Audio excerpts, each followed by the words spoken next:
today it's our third day here in Aurora Province. So, kaagaling lang namin sa Dibut Beach sa Barangay San Luis. Sa Barangay Dibut, San Luis, Aurora Province. So, nag-camping kami doon for 2 days. So, okay naman yung place. Hindi masyadong crowded. Tapos maganda yung beach nila. 3 days. 3 days na pala.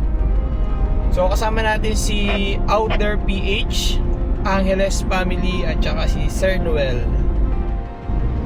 Destination natin for today is Kasiguran, Aurora.